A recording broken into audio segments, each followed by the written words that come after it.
for Cognitive Neuroscience at the Massachusetts Institute of Technology. He's also the author of a previous book called The Language Instinct.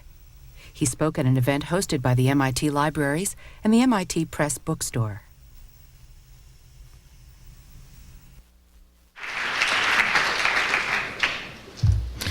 I was feeling pretty good when I came in, but I feel miserable now.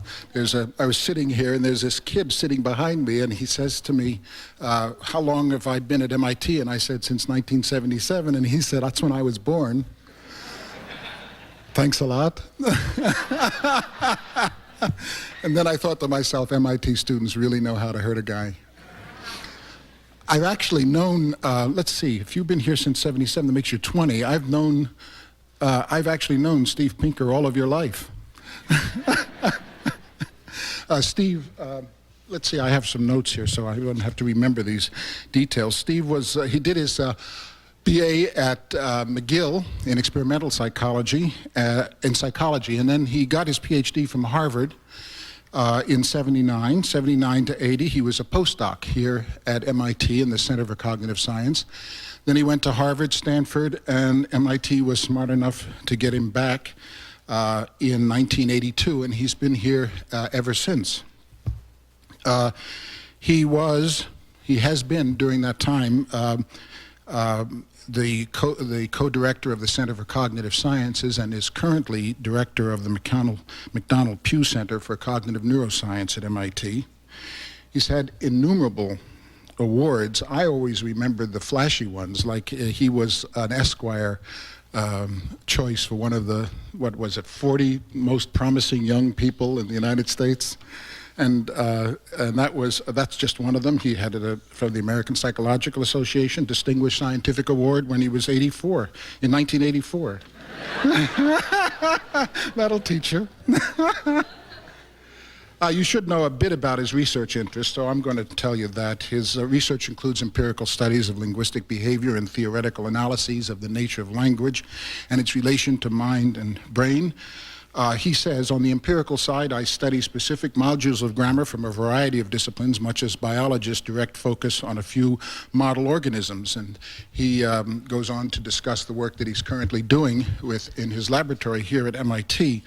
Much of this information is available to you publicly, so I don't really want to spend a lot of time on it. There are a few things that I wanted to call to your attention. You may have seen the article on Friday in the Boston Globe, front page news, Steve Pinker, professors battle over Darwin's concept of evolution, survival of the theorists, it says. And the opening sentence, I think, can't be improved on. With his rock star mass of curly locks and his breezy rhetorical style, MIT's Steven Pinker doesn't match the image that fundamentalist usually calls to mind. Then the article goes on to discuss the debate that he's involved in with Dan Dennett and Stephen Jay Gould over evolution.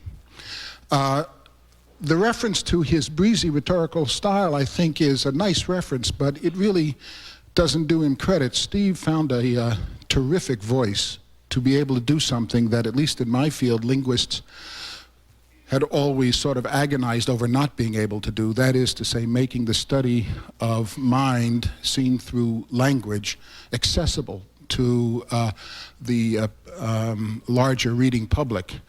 It's a wonderful gift. He found a voice, and it's a terrific voice, and you'll see that almost every commentator talks about it.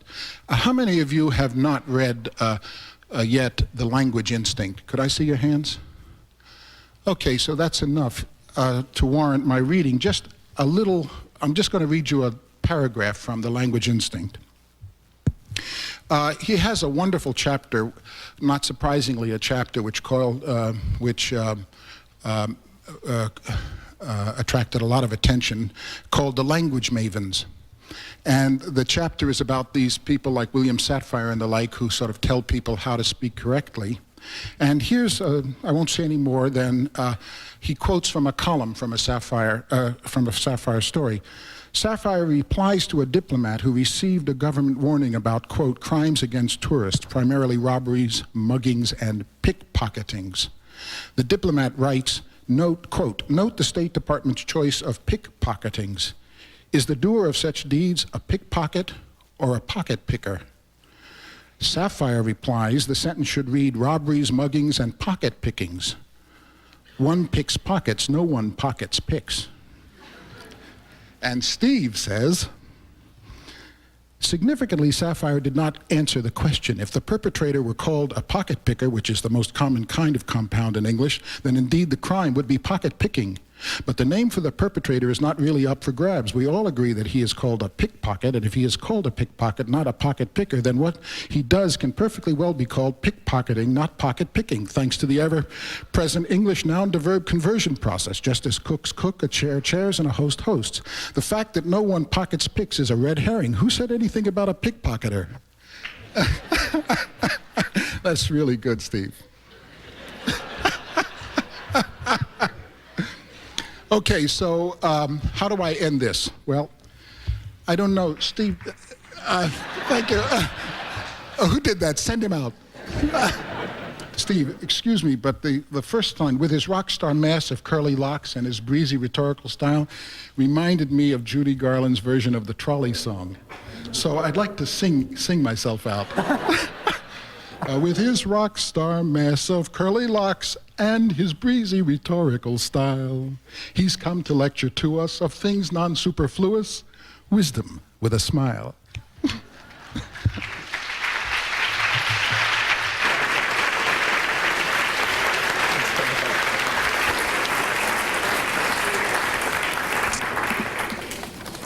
Thank you, Jay, and thank you, MIT Press Bookstore, for making this evening possible. It's a great honor to be able to speak in front of so many colleagues, students, and friends. The human mind is one of the last great frontiers of science and is truly a magnificent organ. It has allowed us to walk on the moon, to discover the secrets of life and the physical universe, and to play chess almost as well as a computer. But the mind raises many paradoxes. On the one hand, the human mind is an engineering masterpiece. We can see, move, and use common sense better than any existing or foreseeable computer or robot. On the other hand, the mind has many apparent quirks. For example, why is the thought of eating worms disgusting? Worms are a perfectly nutritious source of protein. Why do men challenge each other to duels and murder their ex-wives? Why do fools fall in love? Why do people believe in ghosts and spirits? Well, the goal of how the mind works is to explain both of these kinds of feats using three key ideas. The first idea is computation, that just as the function of the heart is to pump blood and the function of the kidneys is to filter the blood, the function of the brain is information processing or computation. Let me explain what that means. There's an old problem in philosophy. If you wanted to explain a person's behavior, say, why did Bill just get on the bus? You wouldn't run a mathematical simulation of a neural network. You wouldn't have to put his head in a scanner. Your best bet would be just to ask him. And he would say, I want to get on the bus because I want to visit my grandmother, and I know that the bus will take me to my grandmother's house. That's an excellent predictor of his behavior. If he hated the sight of his grandmother, or if he knew that the bus route had changed, his body wouldn't be on that bus. But the paradox of that is that beliefs and desires, the causes of John's behavior, are colorless, odorless, tasteless, and weightless. Nonetheless, they are as potent a cause of behavior as one billiard ball clacking into another. So how do we explain this? It's one of the two parts of what has traditionally been called the mind-body problem. And I think the solution comes in two parts. One is that beliefs and desires are information, where information consists of patterns in matter or energy that correlate with states in the world. We can say that a tree stump carries information about the age of the tree because the number of rings correlates with the number of years the tree has been growing.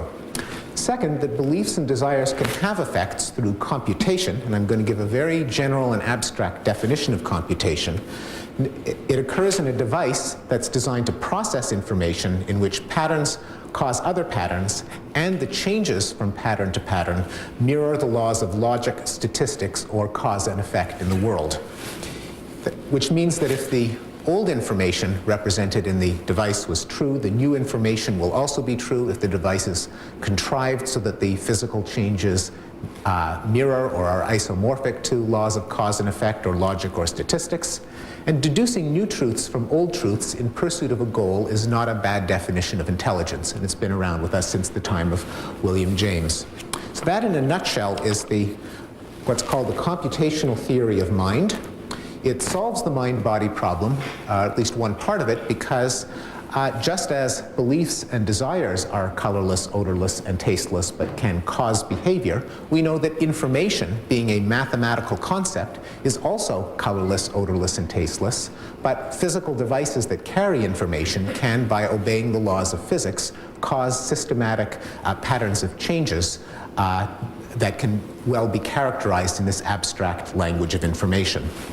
Note that the computational theory of mind is not the same thing as the computer metaphor, the idea that the human brain is like a digital computer. It most decidedly is not. The brain, as many people have pointed out, is parallel, whereas computers are serial. Computers are very fast.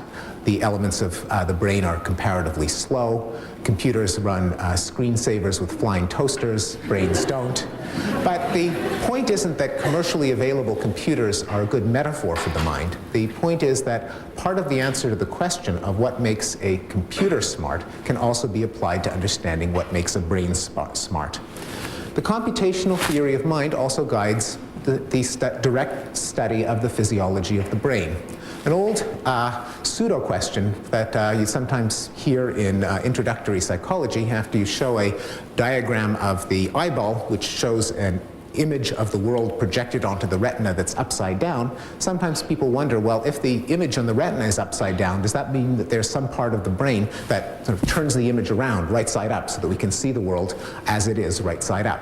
Now, this is a pseudo question. There need not be any such process in the brain, because whether the retinal image is upside down or right side up makes no difference as to how the brain processes the information coming from it, and the information is the only property of activity in the brain that's relevant to explaining the mind. Finally, the computational theory is not just an answer to a problem in philosophy textbooks, but it really changes how we understand behavior even in terms of our day-to-day explanations.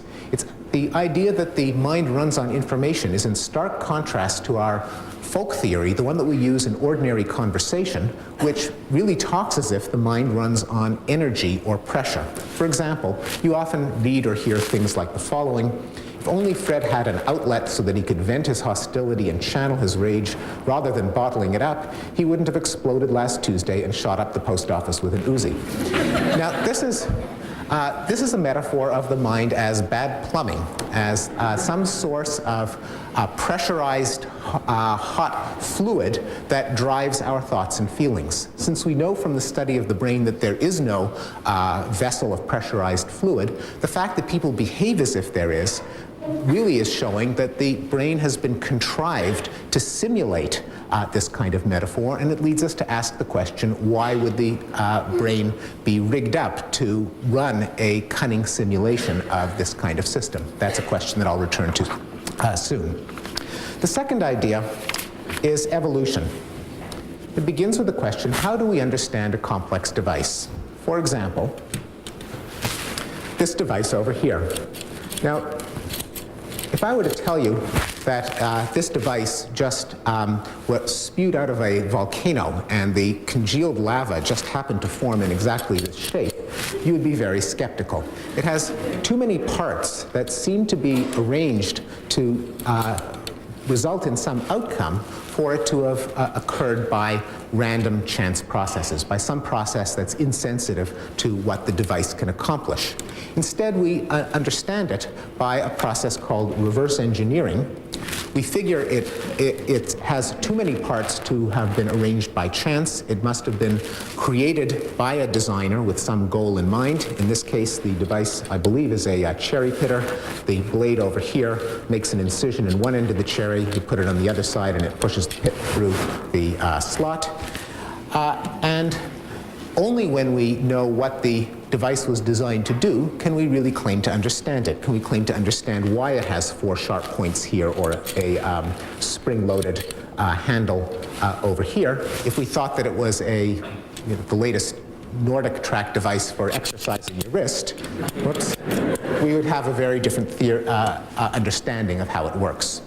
Now, from centuries, we've known that bodies are complex devices. For example, the human eye, like this gadget over here, has many parts that are intricately arranged to accomplish some outcome, namely focusing an image on a layer of light-sensitive tissue. And it's astronomically the odds are astronomically low that something as complicated as the eye could have arisen as a byproduct of the growth of a tumor or a wart. Instead, we say that we explain the various parts of the eye by saying that it was in some sense designed to form an image. Now, of course, in the biological world, unless you're a creationist, there is no conscious design by a designer. Rather, Darwin explained signs of engineering in the natural world in terms of the process of natural selection. That is, when there are physical replicators that compete for limited resources, the ones that have the highest reproduction rates will prevail, and over many generations, the resulting system will show signs of engineering that often mimic in important ways man-made engineering. Now, the punchline is that the mind is a complex device. It's presumably more complex than this. It is complex enough that we can't duplicate its simple functions like seeing or retrieving information in a computer or a robot. And this leads to the idea that to understand the mind, you have to reverse engineer it. Now, in forward engineering, you have a goal that you want your device to accomplish, and you go out and you build the device. In reverse engineering, you start with the device and you have to figure out what it was designed to do. If what I'm saying has merit, psychology would be a discipline of reverse engineering the human mind. And just as understanding this as being a cherry picker leads to a different theory than if you understand it as a wrist exerciser, the crucial question in understanding the mind is what is its function, what did natural selection engineer it to do, and the answer from Darwinian theory is that it is engineered for survival and reproduction in the environment in which we evolved, namely the environment of hunting and gathering tribes that prevailed until very recently in our evolutionary history. The third idea is specialization, that I'm not going to give you some single almighty mathematical principle or show you how the brain contains some kind of wonder tissue that can do miraculous mind-like things. Rather, the mind is a complicated device like the Apollo spacecraft that has to solve many different kinds of engineering problems, seeing in 3 dimensions, moving arms and legs, understanding the physical world, finding and keeping mates, securing allies, and many others. These problems are different, and the tools for solving them are different. We know that specialization is ubiquitous in biology in general. The heart has a different shape than the lungs because the heart is designed to pump blood and the lungs are designed to oxygenate it. The tissues from which the heart is made are different from lung tissue. The heart cells are different from lung cells. The specialization goes all the way down. And I'm going to suggest that the mind, like the body, is organized into mental systems, organs, and tissues, that there is a complex heterogeneous structure to the mind. So to sum up, the thesis of how the mind works is that the mind is a system of organs of computation that allowed our ancestors to understand and outsmart objects, animals, plants, and each other. And the examples I'm going to present are one example from seeing, one from thinking, one from our emotions about things, and the most interesting is our emotions about people, because people can have emotions back, and that makes the story much more interesting. Let me start out with seeing. If anyone who's seen movies about robots knows that when the cinematographer wants to show the world from a robot's eye view, they'll basically show a video image of the world decorated with some contrivance like crosshairs or pull-down menus or a fisheye distortion or a red tint. You've all seen this from The Terminator and HAL in 2001 and so on. This is a very misleading portrayal of what goes on when a human or a robot sees. If you could see the world through a robot's eyes or through your from your brain's vantage point, it wouldn't look like a video image with some crosshairs, but it would look something like this. That is, millions of values of variables corresponding to the intensity of light at the various locations on the retina, a two-dimensional projection of the three-dimensional world in front of the eye or in front of the camera. And the task of the brain is to crunch these numbers and recover an understanding of the three-dimensional structure of the world from the mosaic of intensities. The brain has evolved many tricks for doing it. One of them is called shape from shading, and it works off a simple law of physics, which I'll illustrate with this visual aid. Basically, roughly the steeper the angle of a surface, the less light it reflects back. So as I rotate the card with respect to the light source, the blob of light that's reflected on it goes from bright to dim. Okay? Now, that's a bit of physics that's true of the way that light reflects off objects, and a bit of psychology that evolved to take advantage of that physical law would run it backwards and say that the dimmer a patch on the retina, the steeper the angle of the surface in the world. And therefore, the brain would be able to reconstruct a shape from the angles of the thousands of facets that collectively define the three-dimensional shape of a surface. The only problem with this shape from shading trick is that it interprets brightness as angle and therefore assumes a uniformly or at least a randomly colored world. It assumes that any difference in lightness or darkness on the retina comes from a difference in angle and ultimately shape in the world. Now, that's an assumption that's obviously not generally true, and it predicts that surfaces that are colored in clever ways should fool the shape from shading module and actually cause us to see things that aren't there.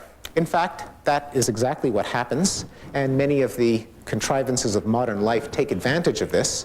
For example, television is a kind of illusion. If an alien anthropologist were to visit this planet, it would surely be astonished to find that people in this country spend 8 hours a day staring at a pane of glass.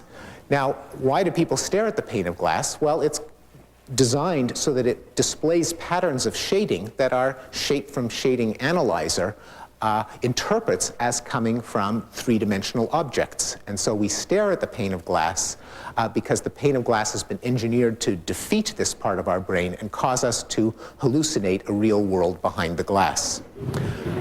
Another example is makeup. That people who are skilled at applying makeup know that if someone has a nose that's too big, you can make it look smaller by putting a little bit of rouge on the sides.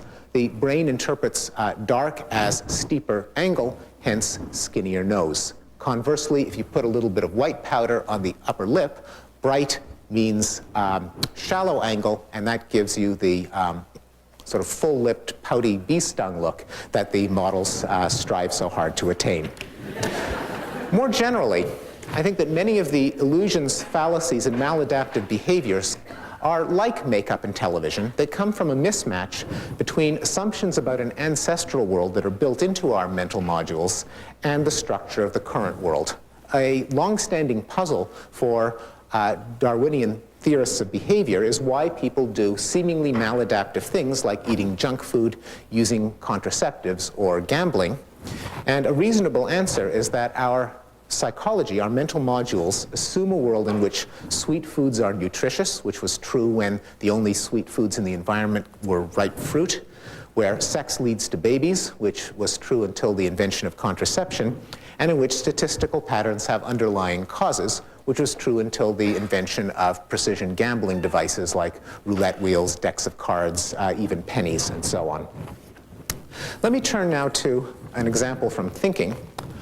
A problem that also bedeviled Darwinians in the 19th century was, what do hunter-gatherers do with their capacity for abstract intelligence? Hunter-gathering tribes have all the mental equipment necessary to do calculus and chess and science, but why would there have been selection for that ability in an environment in which these abilities would never have been put to use? I think the question of what hunter-gatherers do with their abstract intelligence, however, could probably be posed with more justification by hunter-gatherers about American couch potatoes. Basically, life for hunters and gatherers, including our ancestors, was a camping trip that never ended, but without the freeze-dried pasta and Swiss Army knives and space blankets. Basically, our ancestors had to live by their wits and outsmart the denizens of the biological world in order to earn a living. And the anthropologist John Tooby said that a biologist might well say that the human species entered the cognitive niche. The best definition of the cognitive niche comes from Ambrose Bierce's Devil's Dictionary in his definition of man. Man, noun, an animal so lost in rapturous contemplation of what he thinks he is as to overlook what he indubitably ought to be. His chief occupation is extermination of other animals and his own species, which, however, multiplies with such insistent rapidity as to infest the whole habitable earth and Canada.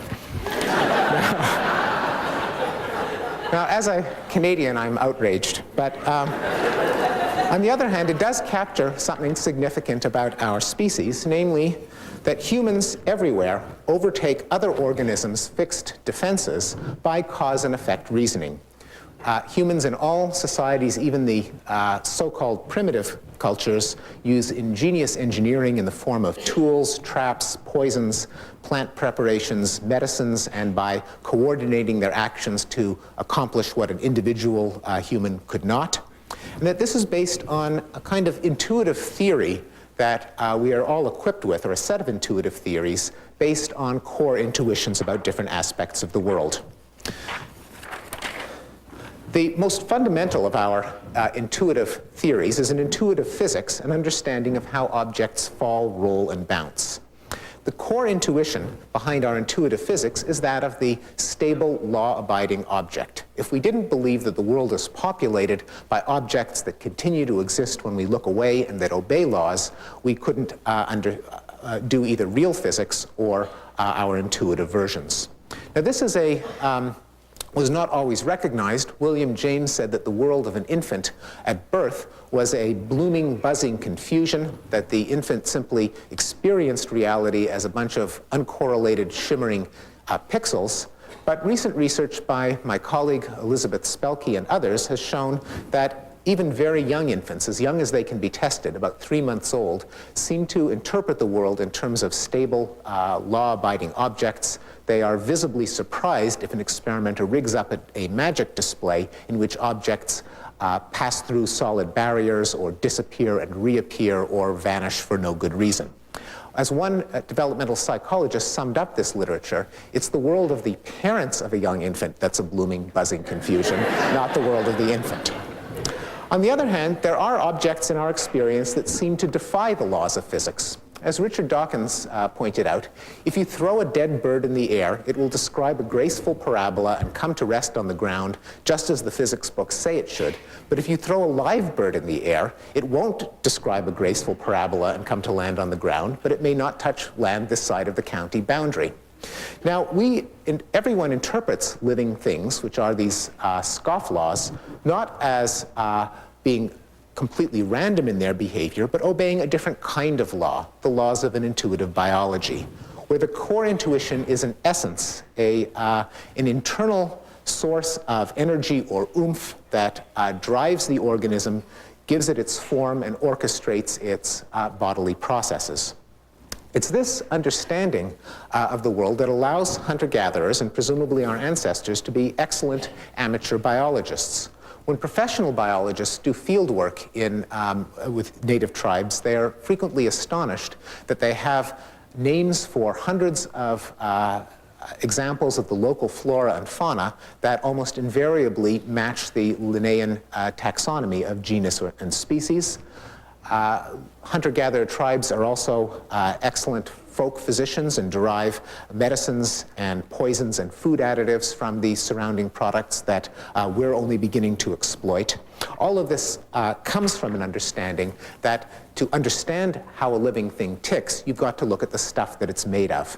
This also allows hunter-gatherers to do ingenious feats of prediction, such as to know what kind of an animal is around where it is, whether it's hungry or not, tired or not, based on its tracks. The tracking abilities of hunters and gatherers are also remarkably sophisticated, or to remember the location of a flower in the spring and return to it in the fall to uncover an underground tuber. Now, there is a third way in which we understand the world around us that we can call intuitive engineering. As you all know, our species is famous for the variety of tools that we've made, and that's been true for millions of years. To understand an artifact or a man-made object, there's a different kind of intuition at work, the function, what someone intends an object to do when they fashioned it. If you go to the store down Mass Ave called Seats, which sells nothing but chairs, you'll find that there's nothing physical that all of the products in the store have in common. To be a chair, you don't have to be made out of a particular kind of stuff. You don't have to have a particular shape. The store sells bean bags, and it sells plastic cylinders. It could sell amputated elephant's feet, high-back dining chairs, and so on. The only thing that all chairs have in common is that someone somewhere designed them with the intent that they hold up a human behind. So it's a very different kind of definition than you see for living things or for physical objects. Finally, we all have an intuitive psychology, where the core intuition is one that I mentioned at the outset of the talk, namely that behavior is caused by beliefs and desires. That's why we understand people by asking them what they want or by looking at their eyes, rather than interpreting them as mechanical wind-up dolls. Now, the evidence, some of the evidence for separate intuitive theories are that young children sharply distinguish between objects, bodies, tools, and minds. They know that a human body should not ricochet around like a billiard ball. They know that you can alter the appearance of an animal and it stays the same animal, but if you alter a tool, it can become a different tool, and many other kinds of distinctions. These intuitive theories can be teased apart by neurological or genetic diseases. Autism, it can be characterized as the absence of an intuitive psychology, and people with autism really do interpret other people as if they were mechanical wind-up dolls. In some cases of brain damage caused by stroke, you can have patients who are unable to name man-made things, but can name natural things. So they can name an apple and a zebra, but can't name a screwdriver or a toaster, or vice versa in different kinds of patients. We also see it in misapplications, where it's as if we were equipped with these four kinds of mental tool, but we also sometimes have the ability to aim them at objects they were not really designed for. You could interpret slapstick humor as a case where we rapidly switch from interpreting people as using our intuitive psychology as a locus of thoughts and beliefs and desires, to interpreting them as a physical object that ignominiously obeys the laws of physics, such as by doing a pratfall. Beliefs in souls and ghosts are a case of our intuitive psychology running amok, and people conceptualizing minds without bodies, that is, divorcing our intuitive psychology from our intuitive biology and inventing a class of entities that really don't exist without bodies. Conversely, animistic religious beliefs, where trees, mountains, or idols are thought to have minds or souls, are a case of illicitly wedding our intuitive psychology to our intuitive biology, engineering, or physics. Let me turn now to emotions about things, and I'll focus on one emotion about the inanimate world, a universal emotion that we call disgust. And I'll illustrate a key feature, the psychology of disgust, with a bit of poetry fondly remembered from my camp days, and no doubt familiar to many of you, the classic song, "Great green globs of greasy, grimy gopher guts, mutilated monkey meat, concentrated chicken feet, jars and jars of petrified porpoise pus, and I forgot my spoon." How many of you have heard that song? Yes, most of you, certainly people under the age of 40. Now, an interesting thing I've discovered about this song is that aside from all of these verses naming disgusting substances, it occurs in variants across the country. Some folklorists no doubt has studied, and there are variants of the lyrics that include on the list French fried eyeballs, little birdie's dirty feet, chopped up baby parakeet, perforated pony's feet, on and on. Now, what's the point of these examples is that the list of disgusting substances is open-ended. Basically, whatever is not permitted is forbidden. Of all of the animal parts, of all of the species, of all of the world, there's a tiny list that we consider palatable, basically the skeletal tissue of cattle, chicken, swine, and a few fish. Everything else, every other body part, every other secretion, every other organism is revolting. Now, is this any way to design a rational organism? Well, many of these substances are perfectly nutritious. The psychologist Paul Rozin has reverse engineered our sense of disgust and argues that it is. He notes that human beings face the omnivore's dilemma, that unlike dietary specialists in the animal kingdom, such as koala bears who just eat eucalyptus leaves, humans have a vast menu of potential foods to sample from. The downside, of course, is that many of them are poison. Many insects and invertebrates house potent neurotoxins, and even ordinarily safe foods like chicken or beef can be infected with parasites and pathogens, as we've recently been reminded by the mad cow disease scare and the draconian warnings by public health officials to try to prevent us from getting poisoned by our next chicken salad sandwich. Now, the particular pathogens that are housed in food vary with the local environment, and Rozin suggests that disgust is basically a food poisoning deterrent. We basically use our parents and friends the way kings used to use food tasters, namely, if they ate it and survived, then it's not poison. So it's, anything else is guilty until proven innocent, and that's what accounts for the long list of disgusting foods. There's another interesting feature of disgust that Rozin mentions, which I'll get to in a minute, but in fairness to Jay, an old friend who was kind enough to come to introduce me, I know that partway through a talk, after hearing Pinker drone on and on for half an hour, Jay is probably starting to nod off and could use a good pick-me-up, and I bought a nice iced cappuccino for Jay. I know he takes it with sugar, so I brought some sugar along.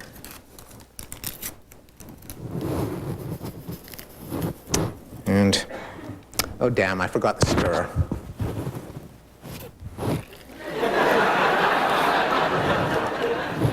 Thirsty? Later, okay. Now, this illustrates another feature of the psychology of disgust: contamination by contact. That is, if an innocent object touches a disgusting substance, then it is permanently disgusting itself, and it contaminates anything that it touches in turn, even if there is no visible difference in the object after the contact. The intuition is that some kind of indescribably revolting, polluting bits are somehow clinging to the object and infect anything that it touches. Children have a name for it. They call them cooties. Now, the thing is that children are right. There are cooties. They're called microorganisms. And there's an interesting property of microorganisms which distinguishes them from chemical poisons. Chemical poisons are dose-dependent. There can be a level below which a poison doesn't do you any harm. But for a microorganism, there is a crucial additional property, namely germs multiply. They multiply exponentially. And so an invisible, untastable, contaminating bit, even if it is not perceptible to the senses, could quickly saturate a substance of any size, and therefore it's wise to avoid anything that can be tainted by contact. So it's discussed as a kind of intuitive microbiology where we have a sense of these things called microorganisms, even if they were only discovered by professional science very recently. Finally, let me turn to emotions about people. And the great puzzle there is, why are our emotions about people so passionate, involuntary, and seemingly irrational? Some examples are pursuing vengeance until the day you die, defending your honor, stabbing the guy who disses your sneakers, challenging people to duels, or falling head over heels in love. Now, the theory that most of us have grown up with is what I'll call the Romantic theory. It comes from the Romantic movement of the early 19th century, that we all have inherited a well of energy. This is the hydraulic metaphor that I mentioned earlier. It's part of our heritage from nature, and that it's irrational and maladaptive unless it's channeled into art and creativity. And this theory exists in dozens of forms. It's part of Freudian theory. It's part of our everyday way of talking. I'm going to suggest an alternative, what I'll call the strategic theory, that passion is a paradoxical tactic in the language of game theory. That the sacrifice of freedom and rationality sometimes gives you an advantage in promises, threats, and bargaining. This is a theory that's been proposed by a number of game theorists and economists, and just to show how unromantic it is, I'll illustrate it by one theory where I'll try to reverse engineer romantic love. Now, unsentimental social scientists and veterans of the dating scene agree on one thing, that marriage is a kind of marketplace, that all of us are in search of the best-looking, smartest, nicest, funniest, richest person who will settle for us. So there's a kind of a smart shopping is part of what goes on in the mating marketplace. But of course, your dreamboat, the best person that you're matched with, is a needle in a haystack, and you might die single if you wait until he or she shows up. So there's a trade-off of the value of a potential mate versus time. So it means that most people at some point set up house with the best person that they can find so far. There's a huge amount of data from social psychology that bears this out. One of the most obvious manifestations is assortative mating, namely that people in a couple are generally equally matched in terms of overall desirability, which is exactly what you would get in a marketplace in which you basically sell yourself for the best possible return. But there is something that is left out of this account. We all know people, maybe some of us are people, who are fixed up with what on paper seems like the ideal match. The person is nice looking and nice and entertaining and smart and so on, but you just don't hit it off. Cupid didn't strike, nothing clicked, the earth didn't move, and so on. There seems to be an irrational part of love on top of this general narrowing down the market by value, and that there's kind of a capriciousness to it and an involuntariness. No one can will themselves to fall in love. The question is, why? Why do we seem to be designed this way? Well, the economists point out that there's a problem for the rational strategy called the commitment problem. Namely, if you are setting up house with the best person you found so far, it leaves your partner in a vulnerable position, namely that when someone better shows up, which will happen according to the law of averages, it will be rational for you to dump your partner at that point and go live with Tom Cruise or Cindy Crawford, who just moved in next door. Being able to anticipate this, they would have been foolish to have hooked up with you to begin with, because a commitment has costs. There are foregone opportunities to fall in love with someone else. You sell your stereo when you move in with someone, and you may bear children, and so on. So how do you set up a situation in which what's really in the long run interests of both people can be executed, given that it may be rational for either of them to desert, therefore making it irrational for the other one to commit to begin with? Well, a solution is, if you don't decide to fall in love for rational reasons, you can't decide to fall out of love for rational reasons. That if there is something that's visibly involuntary about, as we say, Cupid striking, about you selecting as a person as the one that you're committed to, then you're in a sense guaranteeing your promise. So that romantic love in this view is a guarantor of the implicit promise you make in a romantic relationship to spend your life with someone and to forsake all others. It's an example of a large range of situations that economists discuss where lack of freedom or rationality is an advantage. One example is legal documents such as leases. That the signing a lease, which restricts the freedom of both the tenant and the landlord, works to the advantage of the tenant because the landlord can't kick him out, and works to the advantage of the landlord because the tenant can't leave suddenly and leave the landlord holding the bag. Likewise, there's a part of the law that says that corporations have the right to sue and the right to be sued. Now, the right to be sued, What kind of right is that? Well, it's the right to enter into promises with someone who might be hurt as a result. If some of your options are restricted, you are in a better position to have your promises taken seriously. I'll give you one other example. The law that allows a bank to foreclose on a mortgage and repossess your house makes it worth the bank's while to lend you the money to buy the house to begin with, and so, paradoxically, works to the advantage of the borrower. Some evidence for this analysis of love as a kind of emotional guarantor analogous to a contract is that romantic love is universal. Contrary to what most intellectuals believe, romantic love is not a recent invention of Hollywood scriptwriters, but there's evidence for it in the ethnographic record in all cultures. That if you look at the content of courtship strategies, you see that there's a strong orientation to the individual.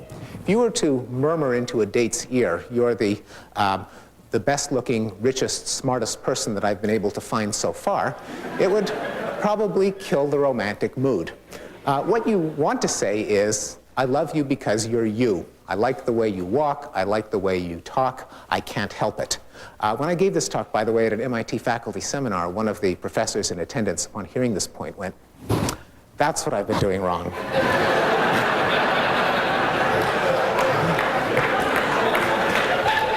Also, love and emotions in general are strongly tied to the body. That's one of the most salient properties of emotion, in particular to involuntary systems of the body, such as sweating, palpitating, facial expressions, croaking tone of voice, goofy looks in your eyes, and so on. This would make sense if the point of the emotions is to convince someone that you're dealing with that the emotion is heartfelt and not a sham promise that's about to be broken. Now, if passionate love and loyalty are guarantors that promises are not double crosses, you can extend the theory by changing the sign and show that passionate vengeance or a sense of honor, that if you insult my honor, I will have to challenge you to a duel, and so on, are guarantors that your threats are not bluffs. There's a problem with threatening someone, namely that you might have to carry it out, and often it's expensive to carry out a threat. The person that you're threatening knows that and can therefore, as we say, call your bluff.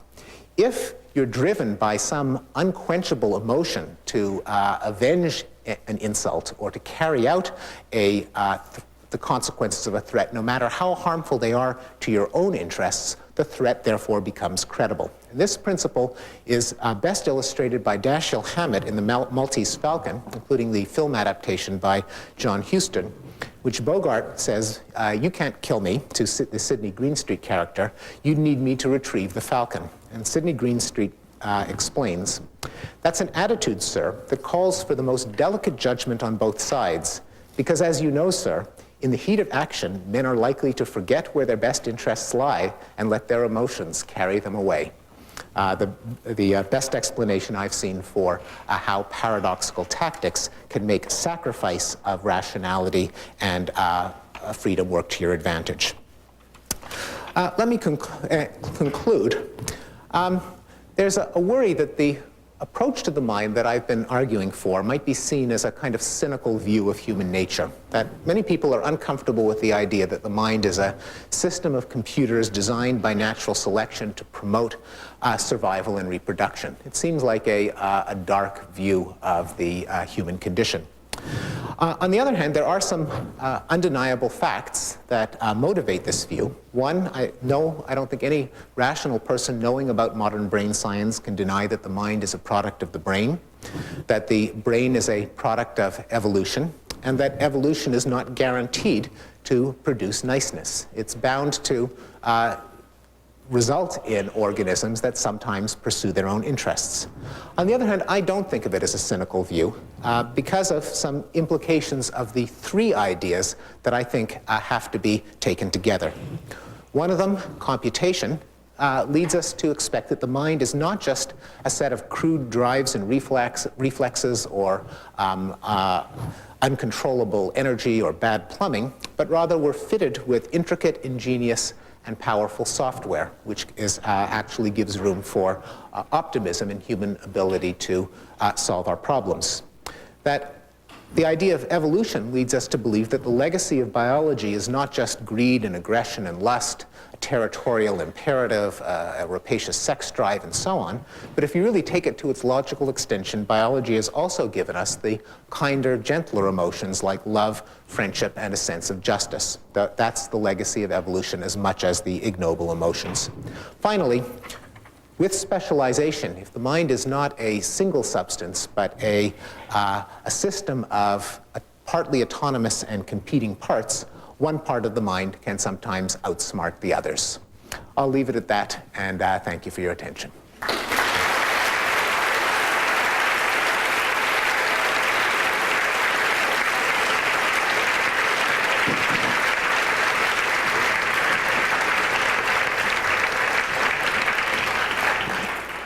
Questions? Any questions? We have arrangements for questions from the audience.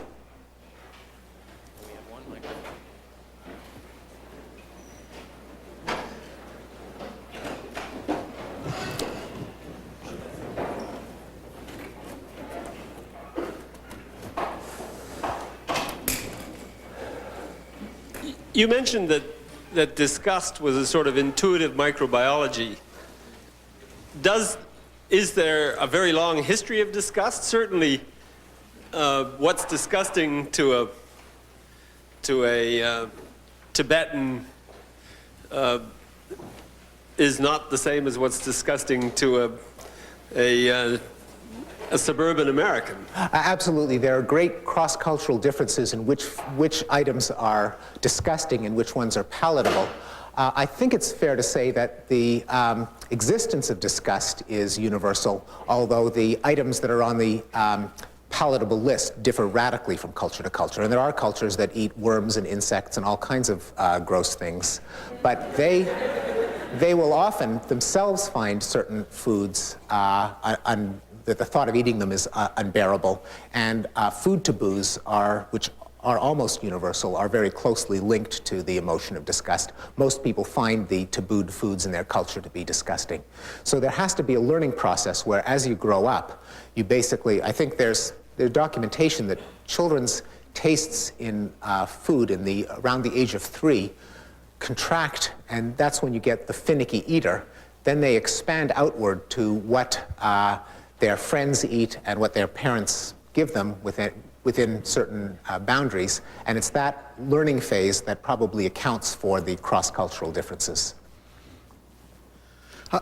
I guess I would take issue with the notion that all the adaptations have to be so specialized. When you look at sensory systems, there are plenty of sensory systems and sensory capabilities that we have that are very general. You know, our eyes didn't evolve to read text or to look at paintings or any of these things, yet we can do these things very easily because our visual system's very, very much a generalist system for understanding visual regularities in the world. The same may be true of all sorts of cognitive abilities.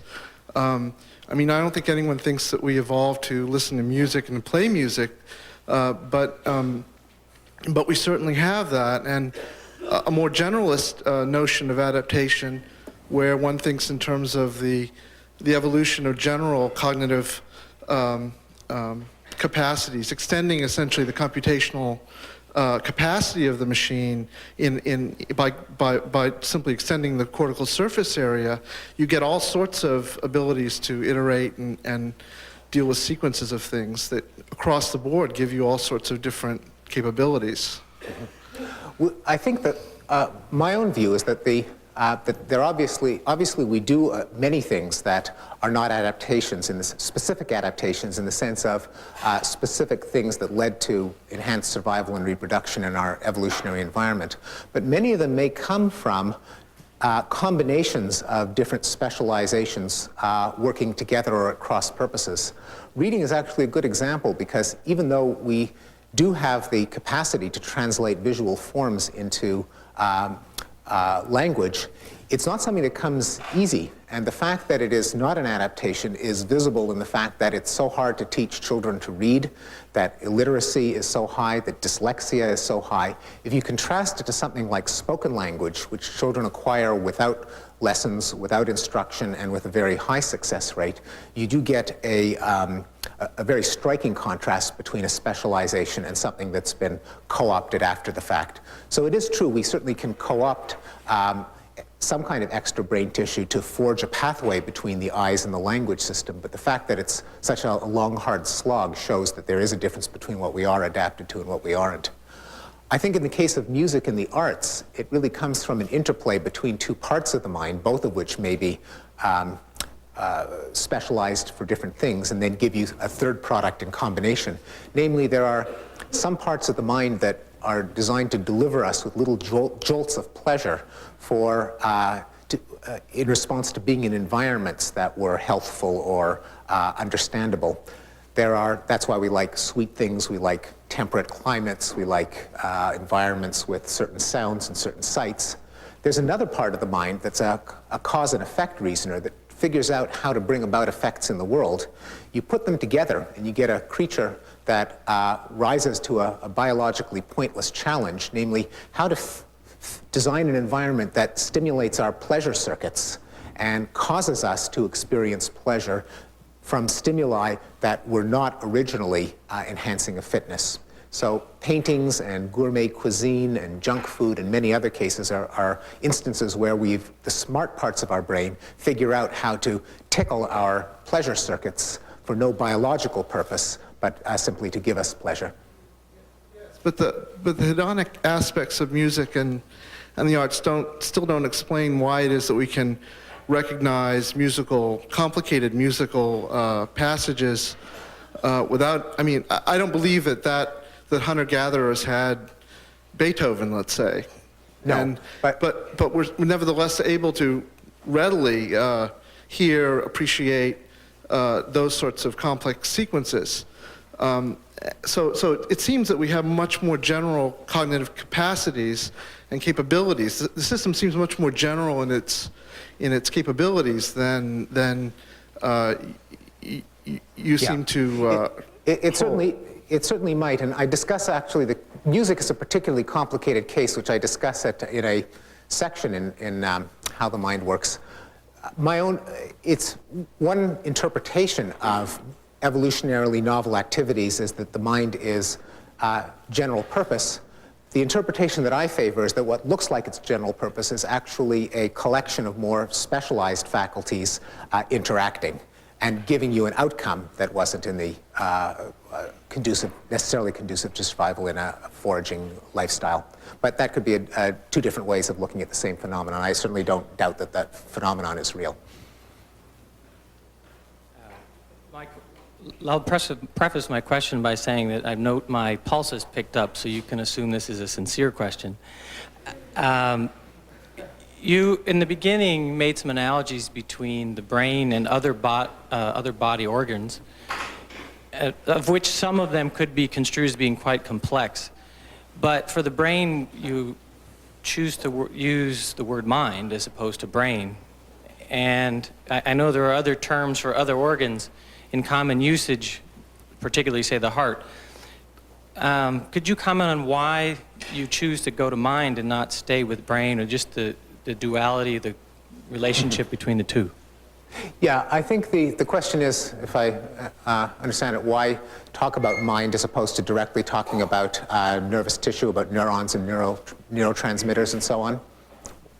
The answer is that I think a lot of the regularities of behavior and emotion are really at the level of the information processing that nervous tissue accomplishes that can't really be seen at the microscopic level of the actual synapses and physiological properties in nervous tissue itself.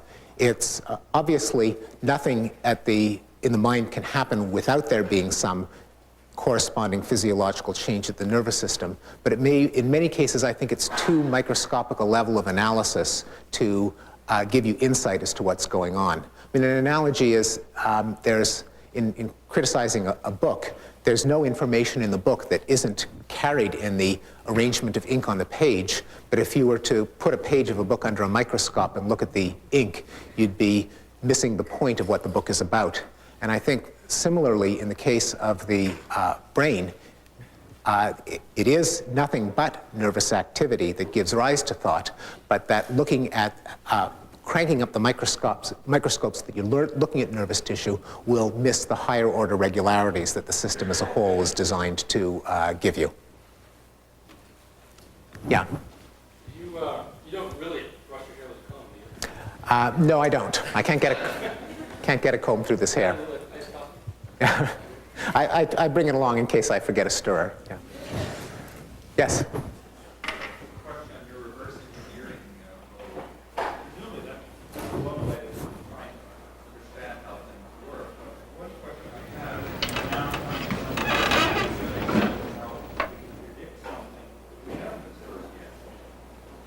Oh. Yeah.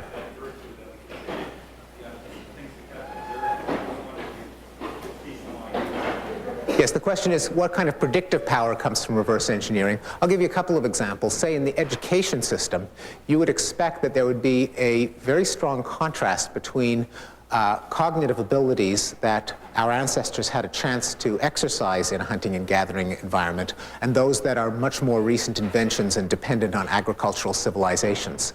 I already alluded to one, namely reading versus spoken language. It's not a trivial example because many parts of the country have been taken over by a philosophy of reading instruction called whole language, which maintains that children can learn to read in the same way they learn to talk. Namely, if you just immerse them, you laugh, but the state of California adopted the system and watched its reading scores plummet to the bottom of the nation.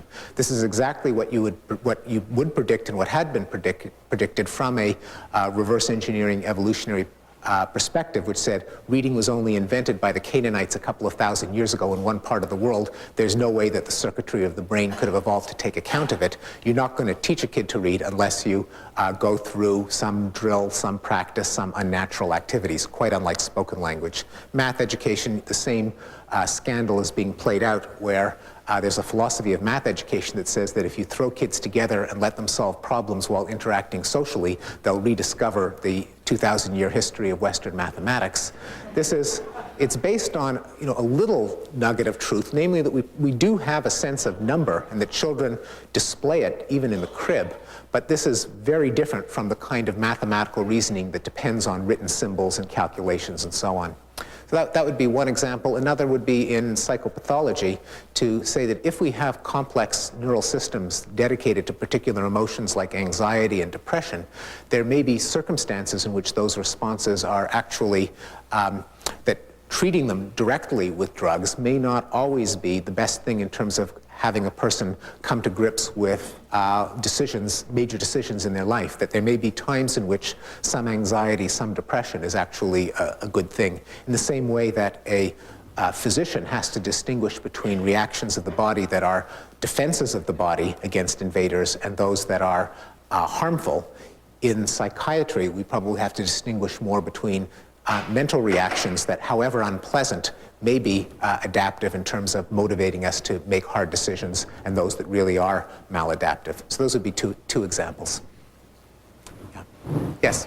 There was an article a while ago about somebody who was doing research, and they found that the brain cells tended to operate on their own, and so when a person was sleeping and there was no input, the person would be dreaming. When they were awake, they'd be daydreaming. Can you comment on that article? I mean, what's the function of this? Do you agree with that, first of all, that the brain cells are constantly firing and producing images or whatever? And it's certainly true that neurons, I think virtually all neurons are spontaneously active, I mean, if you're alive, and that, however, the function of dreaming is, I think, is still a great mystery, as is the function of sleep, for that matter. Dreaming has been given a number of psychological explanations. Freud's are the most famous, which I think probably don't hold water. We don't know whether dreaming serves some physiological function of replenishing a neurotransmitter. Again, there isn't very good evidence that it does. There's some evidence from my department, Brain and Cognitive Sciences, that dreaming may have a role in consolidating memory. That's another hypothesis. But I consider that actually to be still a mystery, something that it's not obvious what the function of this spontaneous neural activity is. I think we have time for a couple more questions, and then Stephen's going to sign books in the lobby. I have a question about your view on how the mind creates, or why the mind creates value and morality. You touched on it maybe a little bit when you spoke about honor there, something along the lines of it's a good idea not to lie, or maybe we ought not to lie, because then our statements wouldn't be taken truthfully when we want them to be. Maybe you have something to say along those lines, but hopefully it doesn't go along the lines of disgust, where it varies from, culture to culture, where, maybe it's okay in a certain culture if they steal your shoes to steal, maybe we ought to steal their family's shoes back or something like this, where we want to say, look, that's wrong. Yeah. So can you say something a little bit maybe about that? Yeah, there are several different levels. One of them is I certainly, like many philosophers, I think there's a distinction between what is right or wrong and what people or different cultures consider to be right or wrong. So I'm in that sense, I'm what philosophers would call a moral realist. And so even if cultures vary in what they consider right or wrong, it doesn't necessarily force you to be a relativist and say, oh, who knows whether, say, genital mutilation is morally right or not if some other culture practice it, who are we to say that it's wrong? So I don't subscribe to that. I think it is a bit like disgust at the psychological side, namely that I think all cultures have a strong sense of what's just and unjust, what's right or wrong, that are based on a core that's probably common, plus some variation that we can even see in our own recent history in cases like sexual mores, animal rights, slavery, going back a little bit farther, and so on. Probably the core that's common is a sense of loyalty to kin, which I think even modern philosophers recognize that someone would be justified in saving their own child as opposed to someone else's child if only one could be saved. Another part is reciprocity, namely that in extending a favor, in accepting a favor, you're obligated to return it. Both of those have straightforward Darwinian explanations. The extra twist, which I think you alluded to, is that on top of these sort of family love, which is basically being selfish to your own genes, and quid pro quo, which is looking for a net gain on favor trading, there may, as you suggested, be another layer where we actually have a sincere compulsion to follow codes of honor or moral belief, perhaps because the best way to convince someone that you mean something is to mean it. So that if a part of our brain is wired so that we really do act morally, not for short-term or even long-term selfish gain, but because we're kind of wired up to behave morally, and to the extent that that is detectable by the parties that we deal with, we will get more respect, better terms, the kind of honor and respect that a moral person gets. So paradoxically, a kind of selfish analysis may, in an environment of other people always trying to determine whether you're sincere or not, may lead to the evolution of some amount of sincerity in moral beliefs. Yeah.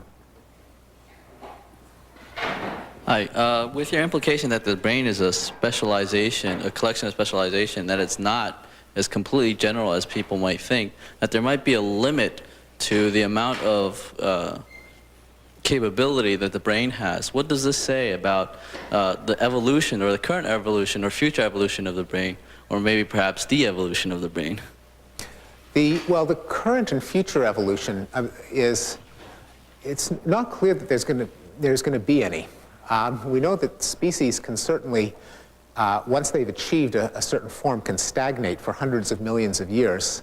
And evolution, because it's not a process of progress, it's not that there's some momentum in expanding the brain or leading to us to be smart that can be extrapolated. We don't really I don't think we can predict future human evolution by extrapolating past evolution, simply because that's not the way natural selection works.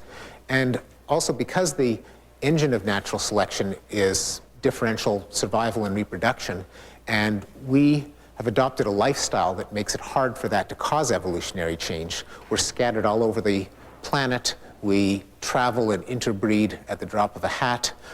We lurch from lifestyle to lifestyle. It's difficult, if not impossible, to say if we're going to be doing any more evolving. And the answer may be that we're not. I mean, we're certainly not going to know in this lifetime. Yes? Excuse me. This should be the last question, okay? Oh, that was the last question? This is the last question, yes. Where is Stephen Jay Gould making a mistake? Where is Stephen Jay Gould making a mistake?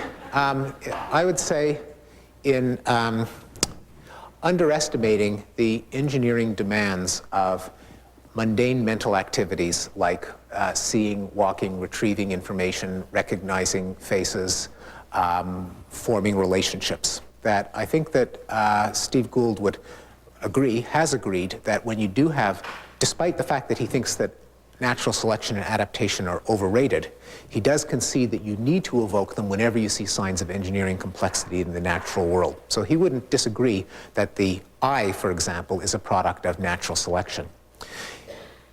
I say that the mind is like the eye. That just in fact, the eye is connected to the brain, and the eye wouldn't work if it was just floating in a socket unconnected to anything. If you've got a complex eye, it almost presupposes that you've got complex neural circuitry connected to it. The same engineering complexity that forces him to concede that natural selection evolved the eye, I say, applies in just as much measure to our perceptual mechanisms, emotional mechanisms, cognitive mechanisms in the rest of the brain. So I think that's the disagreement is really, I am a psychologist, I study these processes, they impress me with their complexity, that's why I see them as being in the same camp as the eye. Steve is a paleontologist. I think he doesn't give adequate recognition to the engineering complexity of mental events, and that's why he's apt to say that perhaps it could just be a byproduct. Thank you. Okay.